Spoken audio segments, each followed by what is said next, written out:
En proie à une grave crise financière, la Bobine dans le parc Paul Mistral à Grenoble pourrait fermer ses portes après 27 ans d'activité. Réponse la semaine prochaine. En attendant, les fidèles sont toujours au rendez-vous de la programmation. De la glace dans ce JT, entre la découverte d'une glace de plus d'1 million d'années par des scientifiques grenoblois en Antarctique, de la grimpe sur cascade de glace à Lens-en-Vercors et la victoire des brûleurs de loups contre Marseille mardi soir, c'était à Pôle Sud. Lors de l'audience solennelle de la Cour d'appel de Grenoble, le procureur général, après la Cour d'appel, a taclé les méthodes de quelques avocats, conseil des narcotrafiquants grenoblois. Christophe Barret s'en expliquera à la fin de ce JT. Bonsoir à toutes et à tous, ravi de vous retrouver dans ce JT du mercredi 22 janvier 2025, du lundi au vendredi à partir de 18h, l'essentiel de l'actualité du Grand Grenoble. L'entreprise de chimie Arkema à Jarry prévoit de supprimer 154 postes sur 344. Les salariés en grève depuis le 13 janvier l'ont appris mardi après-midi. Une conséquence, selon la direction, du redressement judiciaire de son fournisseur historique, Vancorex à Pont-de-Claix, qui ne fournit donc plus le sel. L'activité va se recentrer sur les productions d'eau oxygénée, chlorate et perochlorate, moins gourmandes en sel. Sur la plateforme chimique où les entreprises se fournissent les unes les autres, d'autres pourraient encore être impactés. Depuis plusieurs mois, les élus locaux alertent le gouvernement sur cette situation. Et pour en parler, Alexandre Fiat, délégué syndical d'Arkema, sera l'invité du JT vendredi. Quel avenir pour la Bobine, installée dans le parc Paul Mistral de Grenoble depuis 27 ans. Projet Bob, la structure qui gère le lieu, a déposé le bilan en décembre. Le modèle économique de cette salle de spectacle, bar, restaurant et lieu de création est à bout de souffle, plombé par la hausse des charges et la baisse de la fréquentation. La municipalité de Grenoble, propriétaire des lieux, a voté une remise de loyer de 2 mois. Mais inquiets, les 17 salariés et les bénévoles veulent maintenir l'activité, notamment les apéros mix du mardi soir. Pour les habitués, le lieu ne doit pas fermer. Disons que PPM le jour c'est assez actif, il y a des gens qui font du sport et tout, mais la nuit il n'y a pas grand chose quoi, et sinon il faut aller dans le centre pour aller dans les bars. Donc en vrai c'est assez dommage je trouve, si ça ferme ce serait dommage vraiment pour le parc et pour les habitants autour. En intérieur les serveurs et tout ça ils sont grave sympas et tout. On est toujours bien accueillis, etc. Puis il y a pas mal de diversité à la Bobine, donc c'est sympa qu'il y ait des bars comme ça. Et forcément, ça serait dommage que ça ferme si... il est un peu unique en vrai, la Bobine c'est un peu unique comme bar, donc ouais, moi j'aime bien. Oui, je venais avec les gens de ma promo et souvent c'était le mardi soir du coup. Voilà, c'est ça. C'était des trop bons moments, c'est des moments où on se rassemble, où on est avec des gens qu'on aime. Enfin, franchement, c'est trop cool. C'est la maison. Le tribunal de commerce décidera soit de la liquidation et ce sera la fermeture de la Bobine, soit le redressement judiciaire qui ouvrira une période de sursis. Et si vous voulez y aller jeudi, c'est slam à la Bobine. Il y a quand même une bonne nouvelle, c'est que l'atypique va beaucoup mieux. Les nombreux reportages, dont celui de Télé Grenoble et les messages sur les réseaux sociaux ont permis d'enclencher une vaste mobilisation et de nombreux dons pour ce restaurant de la place Edmond-Arnault qui favorise le vivre ensemble et l'inclusion des personnes autistes. En octobre dernier, l'équipe du restaurant avait lancé un appel à l'aide qui a donc été entendu. Tout le monde repart avec un moral gonflé à bloc et de nouveaux projets. Depuis 2013, l'atypique a accompagné une centaine de jeunes autistes. L'âge de glace ou la nuit des temps, un consortium international de scientifiques, parmi lesquels des membres de l'Institut des géosciences de l'environnement de Grenoble, ont atteint de la glace vieille de plus de 1,2 million d'années, issue d'une carotte de 2800 mètres de long. Ça se passe en Antarctique, sur le site de Petit Dôme C. Le projet européen Beyond Epica vise à reconstruire les paramètres du climat de la Terre et de son atmosphère et comprendre les causes du ralentissement du rythme des glaciations il y a 1 million d'années. De la glace en cascade, les joies des sports d'hiver sont multiples. À Lens-en-Vercors, il est possible de s'initier à la cascade de glace sur un site travaillé par la main de l'homme. Mais on ne manipule pas un piolet sans risque et n'est pas cliffhanger qui veut. Gaëtan Loiseau. Manu, c'est super, hein? T'as un pied gauche. Bien dans la détente, c'est super, ouais. C'est la seconde fois qu'Emmanuel vient faire de la cascade de glace. Une chose est sûre, il est plus que conquis. Quand j'ai vu que c'était en condition, que c'était ouvert, j'ai dit il faut que je vienne. Donc voilà, mais ouais, ça donne envie d'en faire voilà, une activité régulière, quoi. C'est pendant au moins tout l'hiver, quoi. Lui qui est aussi grimpeur, il retrouve quelques similitudes entre les deux pratiques. Il faut grimper un peu comme dans l'escalade, en effet, c'est-à-dire qu'il faut essayer de te relâcher, de s'économiser, parce qu'il y a quand même un petit effort physique conséquent. Alexandre, venu avec son frère, est lui aussi séduit. Sensation vraiment, vraiment de pouvoir grimper dans un milieu naturel, avec un effort physique maîtrisé, et puis c'est énormément de plaisir en fait. Ce mur de glace artificiel, c'est Jehan qui l'a créé, et cela en 4 jours. Du coup, c'est de l'eau qu'on projette qu'on fait couler sur une falaise. Comme il fait bien froid en ce moment sur le Vercors, surtout ici à Lens-en-Vercors, et du coup l'eau elle gèle et du coup ça nous dessine une magnifique cascade artificielle. Un élément éphémère parce que du coup dès qu'il fait chaud ça y est, ça n'existe plus, mais du coup c'est trop beau. C'est en haut du téléski de l'Aigle à Lens-en-Vercors, à moins d'1 heure de Grenoble, que vous pourrez retrouver ce mur de glace. Une activité qui, au-delà des apparences, est ouverte à tous. Il a 80 ans, il est venu il y a quelques jours, ça faisait des années qu'il n'avait pas grimpé. Et là du coup, ok pour moi. Et là du coup, il est venu et il s'est régalé et c'était trop bon. Il y en a vraiment pour tout le monde, on a du facile, du très facile, du dur, du assez dur. Il suffit d'enfiler crampons, baudriers et casque et vous serez fin prêt pour grimper, avec en prime une ambiance plus que conviviale. C'est les gens qui font que cette activité elle est vraiment super. Sans les gens, sans le sourire. Manu, fais-nous un sourire. Sans le sourire de Manu, c'est que de l'eau froide. Et là par contre avec les gens qui grimpent dessus, là on est content de s'être un petit peu pourri les nuits pour aller fabriquer ce support éphémère pour que les gens se fassent plaisir. Là on est content. Comptez une 60aine d'euros pour les 4 heures d'escalade. Des projecteurs ont été installés pour pouvoir en faire même la nuit. Reflet dans la glace garanti. Et tout le matériel technique est fourni, habillez-vous chaudement quand même. Des crampons aux patins, on les avait laissés déprimer dimanche soir à l'issue de leur élimination en finale de la Continental Cup à Cardiff. Mais 48 heures plus tard, les brûleurs de loups ont su reprendre du poil de la bête avec une belle victoire en Ligue Magnus dans leur rentre de pôle Sud. Après des victoires un peu justes la semaine dernière et donc cette défaite au Pays de Galles, les Grenoblois ont renversé la vapeur et se sont imposés 8-2 face aux Spartiates de Marseille. Le sourire, enfin presque, de glace est donc revenu sur les visages des Grenoblois, de Nicolas Deschamps, auteur d'un but et 3 assistances aux membres du staff. Ouais, ça fait du bien, mais après, ça montre que peut-être qu'on ne jouait pas de la bonne façon les derniers matchs, les dernières semaines. Donc, on s'est parlé beaucoup, on a essayé d'ajuster tout ça. Donc, ce soir, ça a fonctionné. Maintenant, c'est d'essayer d'enchaîner ces genres de matchs-là. Ils sont importants pour la confiance puis pour les playoffs, pour préparer les playoffs à venir aussi. On a appris beaucoup de choses. On a joué cette finale. Je pense qu'on voulait tous bien faire. On a réagi par rapport, je pense qu'on voulait montrer à tout le monde que c'était... Regarde, on a perdu, mais on est capable de se relever rapidement d'une défaite. On a beaucoup de matchs qui arrivent, c'est une bonne chose, mais d'être sérieux et prêt pour tous les matchs. Il peut y avoir les mauvaises performances, mais c'est juste la façon que tu perds ou gagnes les matchs, c'est ça important. Que ce soit à la maison, que ce soit à l'extérieur, on prend un match à la fois, puis chaque match, il faut que ça soit sérieux, puis de la même façon. Et à 10 journées de la fin de la saison régulière, Grenoble reste leader de la Ligue Magnus à 8 points devant Angers. La Ligue des justiciers est de retour après Éric Vaillant, procureur de la République de Grenoble la semaine dernière. Je reçois aujourd'hui Christophe Barret. Bonsoir. Bonsoir madame. Merci d'avoir accepté notre invitation. Avec plaisir. Alors vous êtes procureur général près la Cour d'appel de Grenoble. Pour tous ceux qui n'ont pas fait d'études de droit, vous nous rappelez un peu la différence entre les deux procureurs ?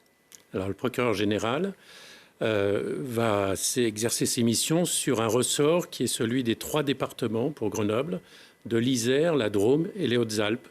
Et mon rôle, c'est d'animer, de coordonner l'action des procureurs de la République qui sont donc placés auprès de moi. On s'en fait l'écho régulièrement dans ce JT. Le narcotrafic prend pas mal de place dans la métropole grenobloise. Il arrive que certains dealers, heureusement, se retrouvent devant la justice. Et il y a quelques jours, lors de l'audience solennelle, vous avez pointé du doigt certains avocats. Pourquoi ? Ce ne sont pas les avocats que j'ai pointés du doigt. Ce sont les évolutions de la criminalité et de la délinquance organisée que nous constatons tous, hélas.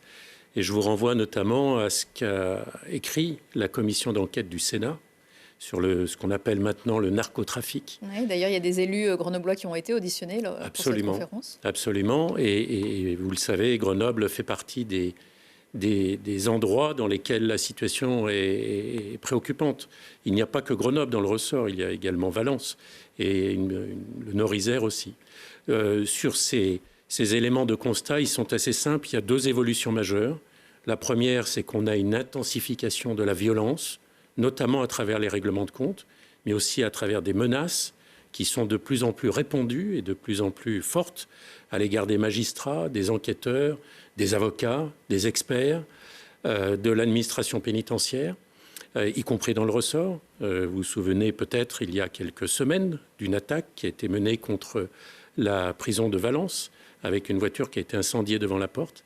Et puis la deuxième évolution majeure que nous constatons tous, c'est le développement de la corruption, qui concerne, c'est ce que j'ai dit à l'audience, qui concerne les personnels judiciaires, les services d'enquête, de la douane, de l'administration pénitentiaire, de certains membres du secteur associatif et bien entendu aussi les avocats. Parce que sinon, ils sont évidemment aussi concernés. Ce serait sinon comme le nuage de Tchernobyl. Ils seraient les seuls à être épargnés. Évidemment que cela concerne aussi les avocats, comme tous ceux qui interviennent dans le processus judiciaire. Et c'est préoccupant parce que c'est la conjonction de la peur qui est générée par la violence et de l'argent qui permet la corruption, qui pour certains criminels leur permet d'avoir des ambitions, d'exercer un certain pouvoir sur certains quartiers de nos villes. Sans parler de corruption, vous avez aussi souligné la tendance parfois qu'ont certains avocats à aller chercher la petite bête, à les trouver dans la procédure et ralentir la justice. Alors, nous avons un système de droit qui est absolument fondamental. C'est ce qui fonde l'état de droit. Hein. Il y a une belle formule qui dit que la procédure est la sœur de la liberté. Mais nous avons aujourd'hui une procédure qui est extrêmement complexe et qui est si complexe que certains peuvent l'utiliser pour ralentir le cours de la justice. Là aussi, c'est écrit noir sur blanc par la commission du Sénat qui, je le rappelle, a été votée à l'unanimité. Tous les partis politiques l'ont voté. Il n'y a pas eu une seule voix discordante. C'est dire combien le constat est unanime. Et donc, nous appelons à une simplification de la procédure pour que l'état de droit ne soit pas désarmé face à la complexité de la procédure qui, quelquefois, peut constituer un handicap. Alors évidemment, les avocats ne sont pas restés sans voix et eux vous disent que vous remettez en cause cet état de droit actuel. Ils font leur boulot en fait.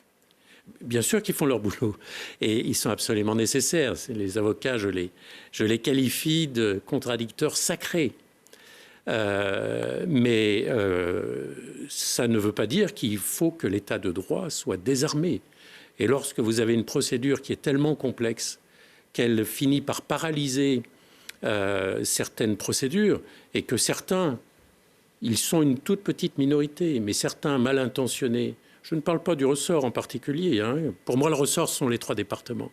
Et donc il y a 5 barreaux dans le département, dont celui de Grenoble, mais il y en a évidemment 4 autres. Lorsqu'il y a des gens mal intentionnés qui peuvent arriver à perturber les procédures en utilisant les failles qu'ils peuvent trouver dans les procédures, eh bien, il est normal que l'état de droit, c'est ça aussi l'état de droit, c'est avoir la capacité de lutter de la manière la plus efficace contre la criminalité et la délinquance. La maire d'Échirolles, Amandine Demort, a été reçue récemment par le ministre de l'Intérieur, Bruno Retailleau, qui lui a dit que l'Isère était une priorité. Il y a notamment sur sa commune le point de deal du Carrare. L'immeuble a été fermé. Le point de deal est un peu moins important sur un parking derrière, mais l'immeuble va bien finir par rouvrir un jour. Est-ce qu'à la justice, vous avez assez de moyens? Est-ce que c'est des moyens financiers que vous demandez ou finalement c'est ça, c'est un changement de la loi? Mais c'est un ensemble. Évidemment qu'il faut, notamment en matière de criminalité organisée, c'est trop technique pour le développer ici, mais il y a 20 ans, on est sorti d'une approche régionale et là, il faut passer à une approche nationale, donc c'est-à-dire une mobilisation nationale de certains moyens. Donc il y a des moyens juridiques. La réforme du droit des nullités, ça en fait aussi partie, comme je l'indiquais tout à l'heure. Et puis, il faut des moyens humains. Alors, ça ne veut pas dire qu'on ne fait rien, hein. Nous avons effectivement une mobilisation qui est une mobilisation de tous les instants. Éric Vaillant le disait l'autre jour pour Grenoble. Les autres procureurs du ressort pourraient le dire, Laurent de Queigny à Valence ou d'autres dans les autres juridictions. Mais il faut aussi des moyens humains, bien entendu. Nous avons la chance d'avoir des moyens humains très compétents. On a des collègues extrêmement pointus. Mais là aussi, lorsqu'on se compare, et vous savez qu'il y a des efforts importants qui viennent d'être faits pour la justice, mais ce sont des moyens qui mettent du temps à arriver, parce que c'est très long de former un magistrat. Un magistrat, c'est en général quelqu'un qui a bac plus 10. Donc, vous voyez que c'est évidemment long à former. Donc, bien sûr, lorsqu'on se compare à d'autres pays d'Europe, par exemple l'Allemagne, nous manquons encore de moyens. Donc il faut poursuivre cet effort de rattrapage qui a été engagé notamment par les derniers gardes des Sceaux. Alors, lors de l'audience solennelle il y a quelques jours, vous avez également expliqué que, malgré tout ça, pour l'instant, Grenoble est l'une des cours d'appel les plus efficaces de France. Qu'est-ce que ça veut dire ? Ça veut dire, ce n'est pas moi qui le dis, ce sont les statistiques nationales. C'est-à-dire, par rapport aux moyens que nous avons, nous rendons à la fois des décisions de grande qualité et dans un nombre qui est un nombre important. Et tout cela a une conséquence directe pour nos concitoyens. C'est d'abord la qualité de la justice. Il ne peut pas y avoir de justice si elle n'est pas de qualité. Et deuxièmement, les délais dans lesquels cela est rendu. Alors, nous trouvons que nos délais devraient encore être réduits, mais par rapport à d'autres cours d'appel, nous sommes dans des délais qui sont parmi ceux qui sont les moins longs, même s'ils sont encore trop longs. Et c'est la raison pour laquelle nous demandons des moyens supplémentaires. La plus efficace, ça veut dire, une des plus efficaces, ça veut dire que nous employons bien les moyens qui nous sont alloués, qui ne sont pas négligeables. Je l'ai rappelé à l'audience de rentrée, le budget, tout compris, y compris les rémunérations, pour toutes les juridictions de la Cour d'appel, c'est 135 millions d'euros. Donc ça n'est pas rien, mais il en faudrait davantage parce qu'on a des affaires importantes qui sont conduites, des affaires à gros volume, et puis quelquefois des affaires emblématiques. Par exemple, l'affaire Châtain-Bonfanti, dont chacun a entendu parler le à Grenoble. Case. Voilà. Résolu 26 ans plus tard. 36 ans. 36 ans, pardon. 36 ans plus tard. Et avec des questions juridiques très importantes, ce qui suppose nous avons réussi à obtenir deux chambres de l'instruction. Et puis l'affaire revient encore devant la Cour de cassation pour la 3e fois. On verra quelle décision sera rendue. Aussi une évolution du droit, parce que le droit doit aussi s'adapter à l'évolution de la société. Un petit dernier mot sur Éric Vaillant. Vous l'avez évoqué, le procureur de la République de Grenoble qui quittera ses fonctions dans quelques jours, après 6 ans passés ici. Comment avez-vous travaillé avec lui? Qu'est-ce que vous en retenez? C'est un collègue très engagé, très travailleur, qui avait beaucoup d'idées. Et voilà, et donc c'est un gros travail qui a été accompli. Est-ce que vous savez qui va le remplacer? Parce que la semaine dernière, il ne savait pas. Alors, il ne savait pas et on ne sait toujours pas. Mais ce que je peux vous dire, comme il vous l'a dit d'ailleurs, c'est qu'il sera bien évidemment remplacé par un magistrat nécessairement d'expérience, parce que c'est une juridiction importante et qu'il faut donc un procureur de la République qui dirige ses équipes avec efficacité. Merci beaucoup Christophe Barré. Je rappelle que vous êtes procureur général près la Cour d'appel de Grenoble. Retour de l'actu dans 1 heure et en replay sur télégrenoble.net. Dans un instant, la météo avec toujours des nuages. Excellente soirée à tous.